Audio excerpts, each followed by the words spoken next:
Coming off a highly successful season, 3 Seahawks are finalists for major NFL awards. Which player has the best chance to bring home the hardware as we get closer to the NFL Honors Show? Rob Rang and I are going to be breaking it all down on our Wednesday edition of Locked On Seahawks. You are Locked On Seahawks, your daily Seattle Seahawks podcast. Part of the Locked On Podcast Network, your team every day.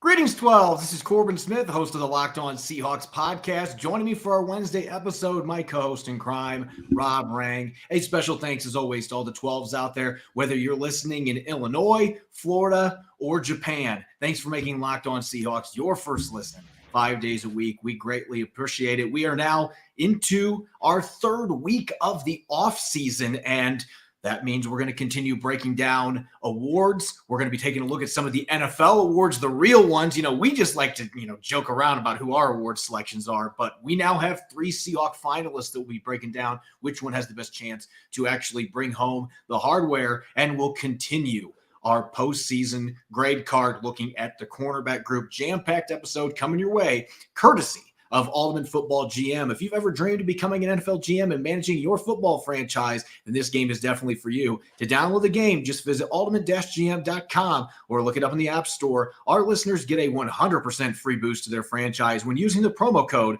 Locked On. That's in all caps in the game. Now for your lead story here on our Wednesday edition of Locked On Seahawks. After a successful 9-8 season that culminated in a surprising playoff berth, the Seahawks have 3 players that have been nominated as finalists for major awards through the Associated Press that will be announced at the NFL Honors Show leading up to the Super Bowl in a couple of weeks. It's been a while since we've been talking about a Seahawks player being nominated for one of these awards, but Rob, when you have such an outstanding rookie class like the Seattle Seahawks had, along with the New York Jets, both those teams having 2 representatives for offensive and defensive rookie of the year. And you also have an incredible story like Geno Smith emerging from the rubble after 7 years as a backup to be a Pro Bowl quarterback.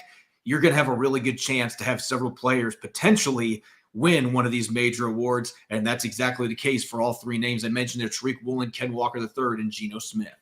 Yeah, and Corbin, I've been following the Seahawks basically all my life. I can't remember a single season in which the Seahawks had 3 different players that were up for awards at this point in the season. And so, while it's obviously disappointing that the Seahawks are not still playing, it is definitely acknowledgement that Seattle had a spectacular year. They had an unbelievable draft class, and they have a number of players who deserve a great deal of acknowledgement. So what we're going to be talking about here today, of course, is Geno Smith, who is on the official finalist list for the comeback player of the year in the NFL, as well as the offensive and defensive rookies of the year, and Ken Walker III and Tariq Woolen on the defensive side. I think, frankly, that Seattle should have a 4th candidate when it comes to award winners. And I think that Pete Carroll should be on that list of the possible head coaches of the year. That, unfortunately, is not going to happen. Pete Carroll was not among the head coaches who was nominated as a finalist for head coach of the year this season. So if we were to shift our attention back to the players, then that to me is really a fascinating kind of conversation to have here. Who is the most likely of Seattle's big 3 to be able to take home the hardware? Or do any of them win? I'll just throw out my opinion real quick here, Corbin. I really think that Geno Smith is probably the most likely to win because he's a quarterback, and there's a lot of people across the NFL who maybe don't watch much football, but pay attention at least a little bit. And Geno Smith's production this season, his ascension, as a Pro Bowl quarterback in his first season, almost 10 as a starter, I think has got enough attention that he probably is the leader in the clubhouse, so to speak, to actually come home with the hardware. But I have a hard time arguing against Tariq Woolen winning Defensive Rookie of the Year. I don't know that's going to happen. I just think it should. And that's one of the things that disappoints me the most. And I would argue the same thing a little bit with Ken Walker, because I think he was absolutely dynamic again, it's just a little bit of acknowledgement that considering what Brock Purdy did as a quarterback and just knowing how important that position is, I would not be surprised at all if Brock Purdy, what he did in the last month of the NFL's regular season, if he might not just steal that award away, or perhaps you get a wide receiver like a Garrett Wilson or a Chris Olave. Again, East Coast guys and East Coast media are the ones who often vote on these things. I would not be surprised if they stole that away. But I think, again, just my opinion, I think Seattle could go a clean sweep on this. I think all three of Seattle's candidates, Geno Smith, Ken Walker III, and Tariq Woolen, all of them deserve this honor if they are so earning that from the NFL vote makers. Yeah, it'd be nice to see all three of these players win, but I would tend to agree with you that Geno Smith probably has the best opportunity of the three. We already saw the Pro Football Writers Association select 2 New York Jets rookies, Garrett Wilson and Sauce Gardner, as their rookies of the year. I would not be surprised at all if AP voting ends up going exactly the same. And based on how the season finished, I would have absolutely no issue with Sauce Gardner winning Rookie of the Year. In fact, in my Pro Football Writers Association ballot, I actually turned to Sauce Gardner. Sorry, 12s, but I picked him. I'm sorry. When you give up a 46% completion percentage, only 1 touchdown, and he had 20 pass breakups, the numbers just jumped out to me enough at that point. And Tariq Woolen had kind of a rough ending to the season, too.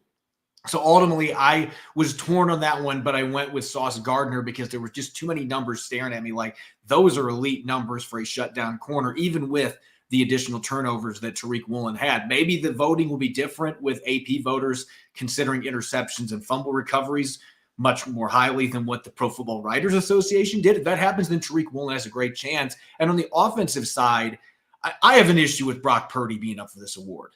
I know that what he's doing right now is phenomenal for the 49ers, and he has a chance to lead them to a Super Bowl championship, but he played like a third of the season, so I have major issues with that. Chris Olave is not even a finalist. He should be one of the 3 finalists with over 1,000 receiving yards. To me, it's a travesty he's not on this list. This is not a 1/3 of the season award.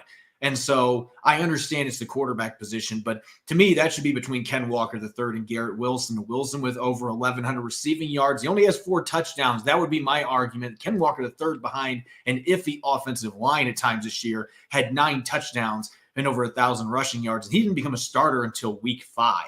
And so I think there's plenty of arguments there. But at the end of the day, Geno Smith, really the voting is going to come down to, do they consider him a comeback player when he isn't coming back from an injury? He's just coming back from the abyss of being a backup for 7 years. I think he's more than worthy of winning that one. But I would make the argument that Geno Smith of those 3 has the most realistic chance. And quite frankly, our fans agreed, Rob. The poll that we put up today asking which of these 3 players had the best shot to win the postseason award. Geno Smith coming in first, 54.1%. Ken Walker the third and second with 38.8%.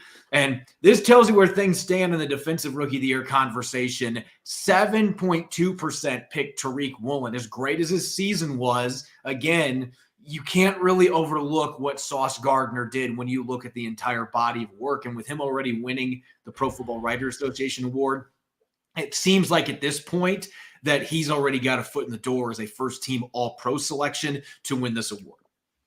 Yeah, he probably does. It still pisses me off, honestly, because, I mean, he was statistically dominant. I'll give him that. But we talked about this in a previous show, Corbin. I mean, what offensive and defensive rookie of the year awards, MVP awards in the past have been, is who creates the best big plays. And that's where the Seahawks really, their 2 rookies have absolutely dominated in this respect, certainly with Tariq Woolen. I mean, he's got 5 times the number of interceptions. I think it's 6 times, actually, the number of interceptions that Sauce Gardner has. So I get it. And I certainly respect you for voting for somebody who is not the team that you cover, because there are an awful lot of media members out there who basically just have kind of blinders on their eyes. All they do is just watch their own team. And so they report on their own team or the players that their team plays in their division. And that's why you see so many of the East teams win these awards over and over and over again. I think that's one of the exciting things for Seahawks fans is that they don't win a lot of awards. they just compete for playoff opportunities, which again, you don't see very often in the East side. But I do think that it is sad, frankly, that to see Tariq Woolen get 7+%, of the votes, that is a little bit disappointing to me because honestly, Corbin, I really thought that Tariq Woolen was spectacular this past season. I think that he should be more of a national story, considering how well he played, how raw he was, how damn good that Pete Carroll and his coaching staff was in getting this raw 5th-round rookie capable of playing not only at the end of the season, as you just pointed out with Brock Purdy and some of the other rookies that might get a little bit of love this year, but Tariq Woolen was a starter in game 1. And that, to me, is one of the real stunners of this, and why, again, I argue that Pete Carroll should also be one among the Seahawks who is getting some consideration for a rookie or for an award right now. Yeah, I don't think that we would call Pete Carroll a rookie necessarily, but No. Coach of the Year, absolutely. I am a little bit surprised about that. I'm sure we'll have some time to discuss that particular issue. Maybe on tomorrow's episode, hint, hint. We'll see what happens on that front. But certainly Pete Carroll had a phenomenal season getting this team to the playoffs after trading Russell Wilson and releasing Bobby Wagner. I mean, nobody thought they were going to the postseason except in their own building. Anyway, moving forward to the next segment, we are going to continue our Locked On Seahawks awards on the defensive side of the football. Defensive MVP, top rookie, most improved, and a number of other awards. We're going to get to those in a moment here on our Wednesday edition of Locked On Seahawks. This episode is brought to you by Ultimate Football GM.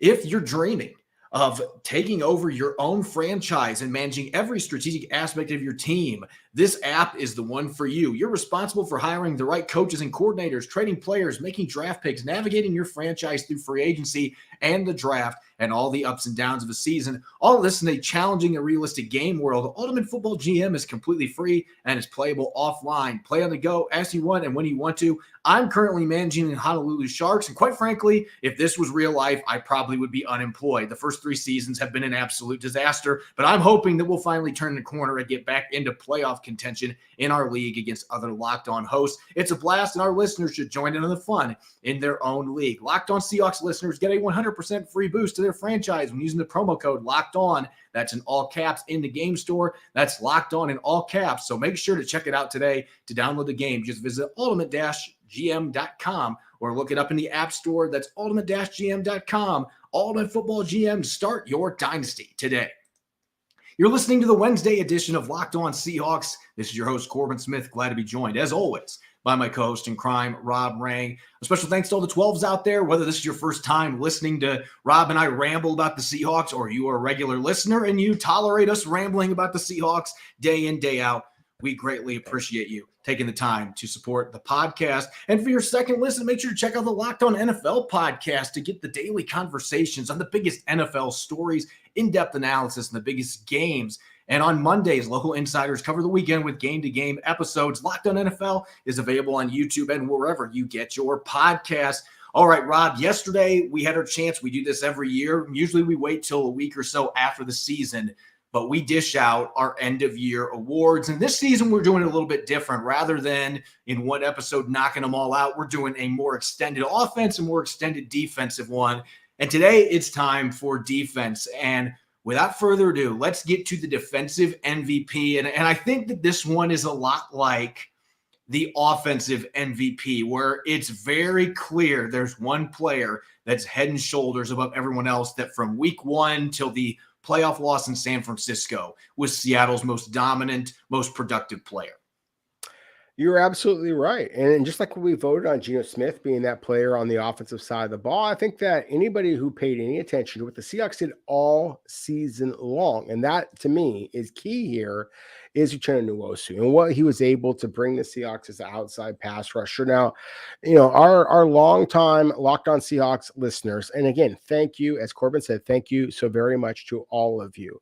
You might remember that I argued that Jordan Brooks should get this award when we had this conversation at the halfway point. But of course, Jordan Brooks didn't finish the season. We are among those analysts, Corbin, as you well know, who actually pay attention to our clubs the entire season long. And as good as Jordan Brooks was, and he was good this year, but Uchenna Nwosu at times was great. He was spectacular. He was among the best players in all of the NFL, at least when it comes to the additions. And so I do think that he deserves this acknowledgement. Again, Jordan Brooks is a good football player, but Uchenna Nwosu was great at times this season. I think that he absolutely deserves this award. I have a hard time understanding anybody's rationale of who else they could vote for this honor for the Seahawks. Actually considered another player for this award because I thought Ryan Neal, at least for half the season, had that kind of an impact from week 6 till about week 12. And he played well in other games, but he was dominant during that stretch. But again, these are awards based on an entire season. And I just at that point was like, especially with him missing 3 games late in the year with an injury, as much as I like Ryan Neal and as good of a season he had, I can't go there. Uchenna Nwosu had more than 60 pressures on the quarterback this year. He had 9.5 sacks. He had 12 tackles for loss. Rob, I think he was fantastic against the run most of the time. There were a few missed opportunities this year, but on a defense that really couldn't stop anybody from running the football most of this year, I don't think number 10 was really part of the problem. Teams were running away from him with a great level of success. When they ran at him, he typically shut him down. He did a good job setting the edge. He forced a couple fumbles. That Broncos game, he had 2 of them at the goal line that he was involved with. Everybody knows how key those were to beating Russell Wilson in his return to Seattle. He had several pass breakups to the line of scrimmage. He had a couple nice plays dropping back in coverage. He did a little bit of everything, and I think he ended up being a bargain. We've talked about this already this offseason. I think he needs an extension after he signed a 2-year contract last spring. I'd be offering him a 4-year contract right now at 26 years of age. We want you to be one of our building blocks on this football team moving forward. And we saw in the playoff game 3 tackles for loss against the 49ers run game. He was maybe the only player on that defense that had a good game from start to finish and was giving the 49ers a lot of problems. That's a testament to the type of player that he is. Now, moving on to the next one, we're going to do top skill player. And on defense, that means linebackers, corners, safeties, and I suppose you can include pass rushers in here because those guys are pretty darn good athletes too. And you and I were debating on this one a little bit before the show, but this is another one that feels like it's really difficult to make an argument for anyone other than one particular player. Yeah, for Tariq Woolen, I think that you could make an argument again for Uchenna Nwosu. I think you can make an argument again for a guy like Jordan Brooks, maybe even Quandre Diggs, maybe even Ryan Neal. But if you want to start from the beginning of the season till the end of the season, it's got to be Tariq Woolen. I mean, I don't care that he was a rookie. He was Seattle's most consistent defender on the back half of the defense, those quote-unquote skill positions. And talk about skill. There's a former offensive lineman myself, Corbin, and again, this is going back years, high school level. I was never anything close to the talent, the preparation, of course, the gentleman that we're talking about today. But I always struggle with the idea of calling anybody a skill position player and not acknowledging all of them. But let's be real. Some of the plays that Tariq Woolen demonstrated this season, his ability to recognize, again, as raw as he was, to recognize, tight end crossers and things like that, be able to just completely switch off of your primary assignment, the one that coaches have been hounding you about for weeks, and you suddenly just switch off because you see the ball in the air and you have those types of instincts, you have those types of ball skills, you have that straight line speed, you have the height and the length that Tariq Woolen has. To me, this is an easy one. I think, again, I argue that Tariq Woolen should be the defensive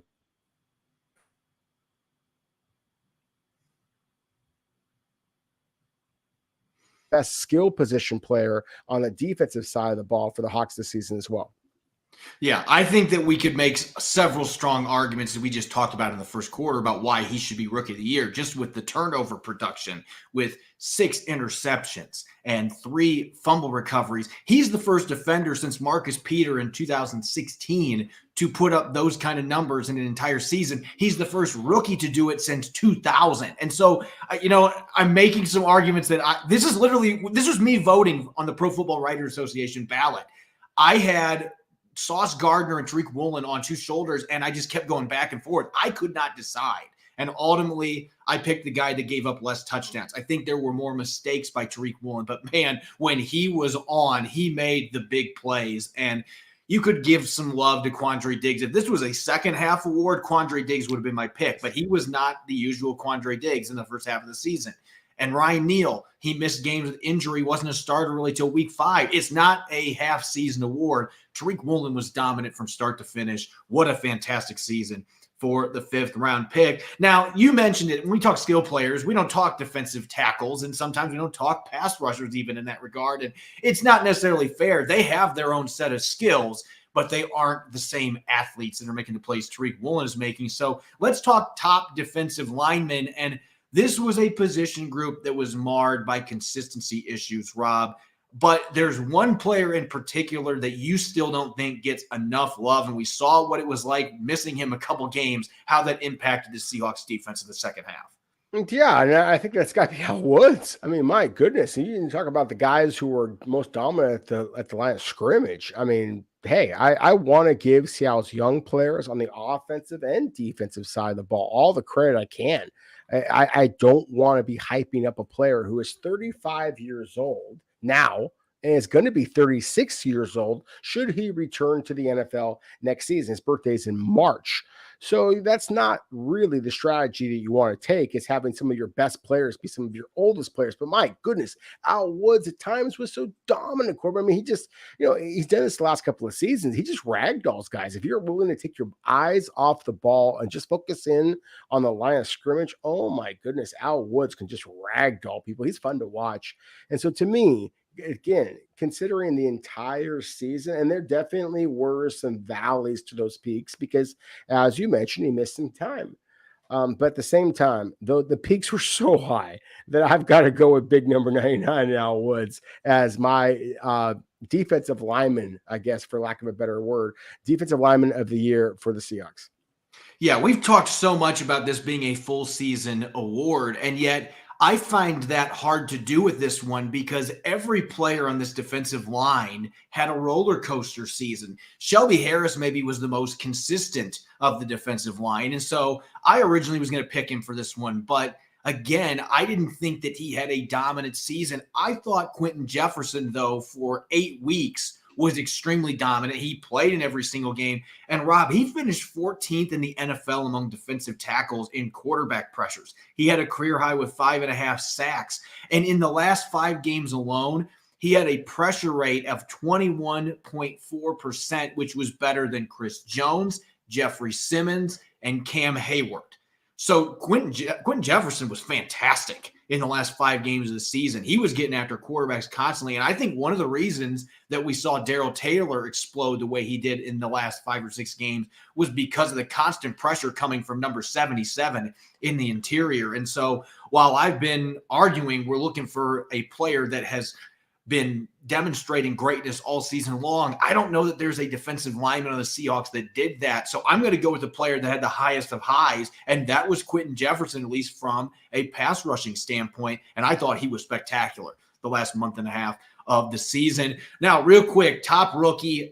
This is another one where I think we've already talked about the player, and there really isn't anybody. No offense to Boye Mafe, because I thought he had moments where he flashed, but Boye Mafe just was not on the same par as Tariq Woolen. With the numbers Woolen put up, with him being a Pro Bowler, a contender for Defensive Rookie of the Year, there really isn't an argument for Boye Mafe or Kobe Bryant. With the 4 forced fumbles, obviously Charles Tillman will be very happy with that, but I don't think he did enough to push Tariq Woolen for this award. You stole the glory from me. I was going to say those 4 forced fumbles with Kobe Bryant. I was going to acknowledge what we saw with Joey Blount as a former undrafted free agent. Kind of got himself a little bit of time. And as you said, with Boye Mafe, obviously flashed at times. But I have to agree with you. As much as I want to argue with you a little bit, I'm just in that kind of argumentative mood today, I guess. But I do agree. Tariq Woolen was absolutely spectacular. There is a reason why he is among the NFL's 3 finalists for Defensive Rookie of the Year. I think clearly he was Seattle's top rookie, at least on the defensive side of the ball this season. Yeah, you can make some arguments if you wanted to at least do honorable mention. Boye Mafe was very good against the run. He had 3 sacks with limited pressures. Kobe Bryant with his forced fumbles had 2 sacks. They had other rookies that contributed, but there's contributing and there's becoming a superstar as a rookie. And that's what Tariq Woolen did. And so this award clearly belongs to him. Last but not least, Rob, real quick, our final defensive award, most improved. Of all the awards we had here, this was actually the toughest one for me. I had 4 players that I was basically flipping coins between trying to figure this one out. I was too. I'm curious to hear your thoughts on this, because mine actually is a starting linebacker in Cody Barton. I look back over his numbers, and of course, Cody Barton is finishing up his rookie contract. He is now, or soon will be, an NFL free agent. Corbin, last year he had 36 tackles. This season he had 137. I mean, to jump up that much, to me, that is the very definition of most improved.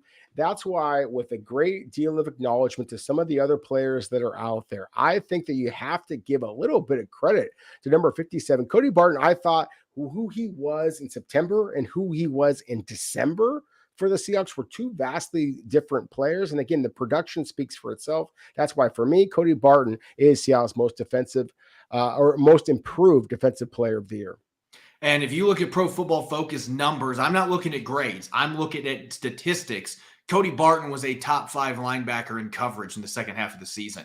That was obvious watching the film. Were there still some mistakes? Yeah, he wasn't perfect, but he clearly improved. So Barton was a player that I considered, and if you follow me on Twitter, you know how much I've been talking the entire second half, how much better he was playing. But I consider Ryan Neal here, with him getting all-pro votes, former undrafted guy that almost retired from the game 3 years ago. I mean, you could make strong arguments for him, but I actually am going to go with the guy across from Tariq Woolen, and I talked about him a little bit in an episode late last week, that I think Mike Jackson deserves a little bit more respect for the job that he did at the other cornerback spot. But Rob, this is a kid that had bounced around with 3 other teams before the Seahawks got him. He had never started a game. He was a 5th-round pick for the Cowboys, but he spent time in New England. He bounced around with a couple other teams, and then he comes to Seattle, and he was on the practice squad most of the 2021 season, but he impressed in the game against the Lions late last year. They love what they saw in training camp, and he becomes a stunning starter at left cornerback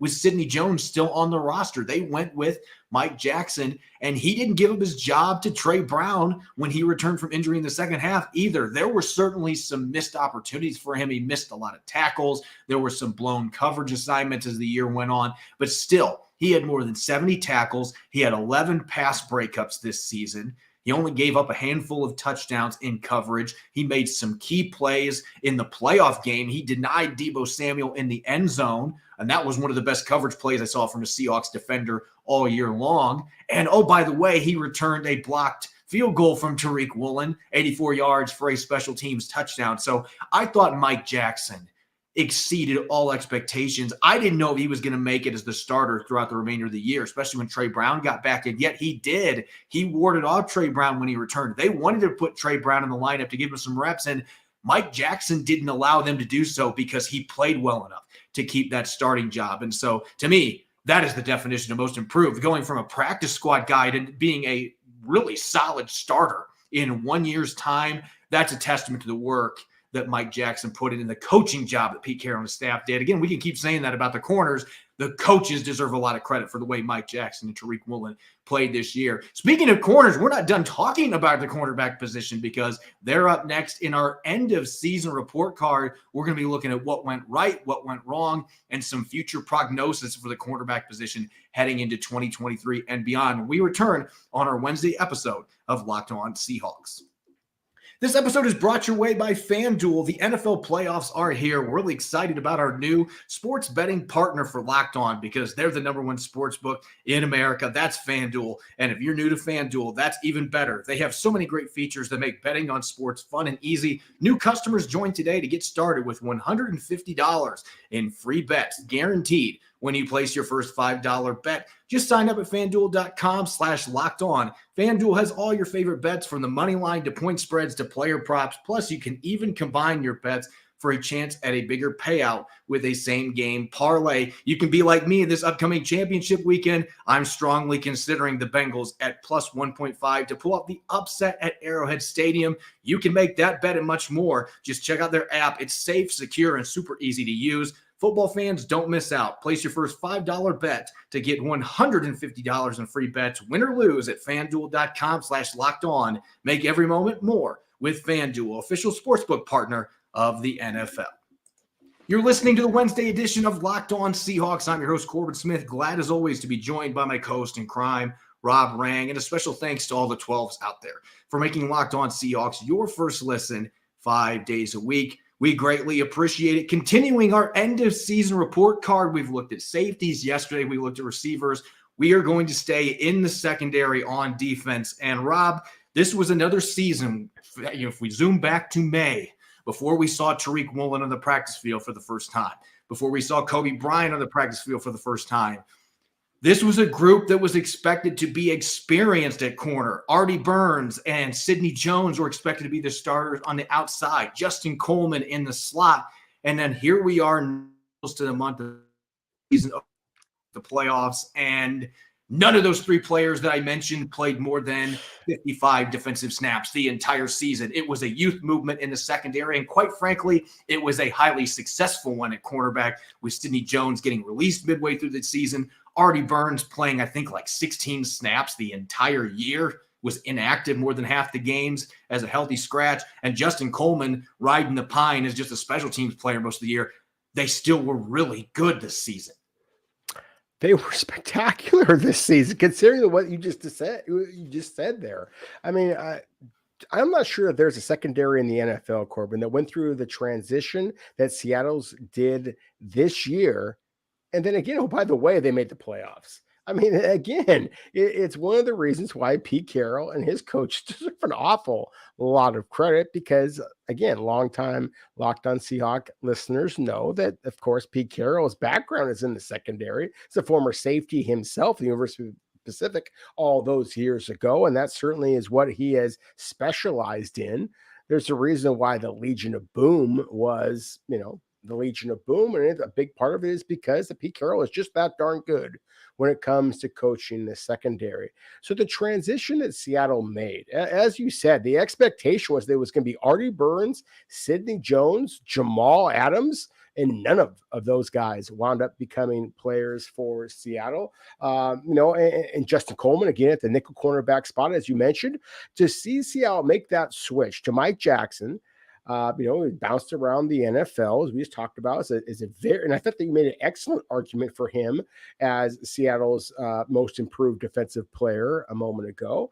And then, of course, the two rookies in Tariq Woolen and Kobe Bryant, to see the revolving door that was at strong safety. I mean, it didn't really matter that much in terms of production for Seahawks and for Seahawks fans, whether it was Jamal Adams, whether it was Josh Jones, whether it was, Ryan Neal, whether it was, again, Joey Blunt at the safety position, Jonathan Abram at the safety as a strong safety position. Seattle kept. We just listed like a third of the safeties in the NFL. It feels like it, and that's my point, And so I think that I had the opportunity on the way home today from school to listen to Seahawks general manager John Schneider join Ian Furness and just kind of talk about the Seahawks plans for the future. And he and John Schneider talked about the exit interviews.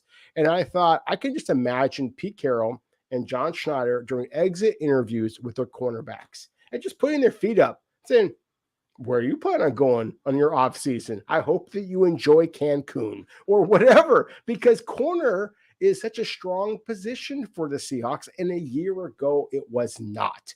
And that, to me, is probably the best indication of why Seahawks fans should be excited about the future of this club, is because this team does a spectacular job of turning over talent, and nowhere better than at the cornerback position. So super excited about what we are going to see in the future for Seahawks fans, from Tariq Woolen, from Kobe Bryant, from Trey Brown, from Mike Jackson, from the number of young, talented cornerbacks that the Seahawks have on their roster. Yeah, and it's funny, with all of the praise that we're heaping on you and I before the show, we agreed that this group went through some young player lumps. We saw it from Kobe Bryant with the missed tackles, and he had a 100-plus passer rating against in the slot. And Tariq Woolen gave up 5 touchdowns. Mike Jackson missed a bunch of tackles, and yet we've still got to give this group a solid B, again, because of what expectations were coming into the season. Nobody thought Tariq Woolen and Mike Jackson were going to be the starters at corner in week 1. And then you had a lot of people, when those two were announced the starters, that thought, oh boy, that's not a good situation. Teams are going to be airing it out on this Seahawks defense nonstop. And that is not what happened. And a lot of it had to do with Tariq Woolen just quickly growing into the traits that he has and showing the instincts you mentioned. I mean, I watched him at UTSA. I watched a bunch of his film because I saw the height, I saw the length and the speed, and I thought this is the kind of prospect that Pete Carroll is going to be drooling over. But when I watched UTSA film, and we talked about this in the post-draft process too, I did not see a kid that was going to be ready to play on defense as a rookie. Maybe in year 2 he would be. I did not see a kid with instincts. I didn't see the ball skills from a former receiver that you expected to see. And then he suddenly, the light switch just came on, and suddenly he's picking everything off left and right. And he's showing the instincts of a 5-year veteran. And there were certainly some mistakes in there. But that was the big reason this cornerback group ascended the way that it did. When you have a rising superstar like that, and then Mike Jackson doing a really solid job at left corner. Kobe Bryant had never played slot corner before at any other level, so that was going to have major growing pains. You saw it early in the season. He gave up a long touchdown in the first game of the year to Russell Wilson, got beat in the slot, downfield on a vertical by Jerry Jeudy, missed a bunch of tackles, but he grew up as the season progressed. The former Jim Thorpe Award winner, showing off his versatility, getting sacks, finding his way to punch the football out. And so, yeah, there were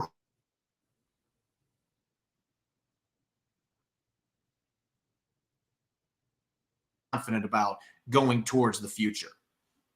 Yeah, exactly. And again, that's one of the reasons why I'm so excited that we are continuing this conversation here about the Seattle's different positional groups and focusing in on the cornerbacks. I think that you could make an argument, and you don't have to work that hard, that cornerback is the strongest position on Seattle's defense, and is the only position, in my opinion, that Seattle frankly doesn't have to worry about in this year's NFL draft or in free agency. You only have a couple of cornerbacks who are technically on the free agent market. As you mentioned before with Justin Coleman, he basically was, on the not going to play for the Seahawks in the inactive list for most of their games this season. He previously, of course, anybody who's been listening to us for years or been paying attention to the Seahawks know that Justin Coleman has been a very good nickel cornerback for this club and other clubs, Detroit Lions especially, in the past. And yet Seattle was able to kind of replace him. Tease Tabor is the other one who was a free agent, but he played most of his time in Seattle at the safety position. So again, this is a position that Seattle should feel very strong. I mentioned, on a different note, I, of course, cover the NFL draft, and I do think that this 2023 draft class is exceptional at the cornerback position. And so because of that, I think there's going to be a lot of people out there with Seattle having a couple of first-round picks, a couple of second-round picks, 10 picks overall. And the trader John Schneider might try to build upon that number. There's going to be a lot of push to get another cornerback. I get it. Trying to stop today's NFL passing attacks is critical. You need to have good cornerbacks, but that is the one position that I do feel very good about Seattle's defense moving forward is a cornerback. Again, I agree with you on that B grade. The Seattle's corners weren't perfect, but I thought entering the season, I thought a D as in dog was going to be the likelier grade that we'd be giving Seattle's cornerbacks at this point in the year. And certainly what I was thinking that Seattle's cornerbacks would have deserved a year and a half ago when they were historically the worst pass defense in all of the NFL. The transition that Seattle has been able to make in the last year and a half is, again, one of the more important reasons why I think that Pete Carroll and his coaching staff deserved a little bit more praise from some of the media members out there voting for these awards. Yeah, and I think you look towards 2023. Mike Jackson, I've been singing his praises the last couple of weeks. I thought he had a very solid season, but you certainly cannot rest on your laurels because you know that John Schneider's probably going to draft a corner at some point. They have 10 picks. I would be very surprised if one of those, if not two of them, are cornerbacks that they bring in to compete. Might bring in another big-bodied corner. There are several of them that are intriguing in this class. And then Trey Brown, he only played in 6 games this year coming off that severe knee injury. He's going to be a full year removed from that injury in the rehab. So he's going to be chomping at the bit to get his starting job back at left corner. And so I think you're going to have a very fun competition play out there. I wouldn't count out Mike Jackson keeping his job, but Trey Brown's going to be gunning for it. They may have a rookie that comes in and a group that already has a very bright future. If you add another really good rookie to the mix and Trey Brown returns to his rookie form from a couple years ago, this group has a chance to be one of the best corner groups in the NFL moving forward, as long as they continue to develop and continue to get coached up by Pete Carroll and his staff. As always, you can follow me on Twitter, Corbin Smith NFL. You can follow Rob at Rob Rang. Make sure to check out Locked On Seahawks. We're on Apple Podcasts, Google Podcasts, Spotify, and streaming 5 days a week on YouTube. Coming up on our Thursday episode, I'll be joined by my co-host, Dallas Cooper, and the two of us will be digging into Seattle's offensive depth chart and taking a look at players we think are locks to be back next year, players that may be on the bubble, and players that are soon going to have the door hitting them on their way out. It's going to be a really fun episode. You won't want to miss it. That'll be coming up for our Thursday show. Enjoy the rest of your Wednesday, and thanks for listening. Go Hawks.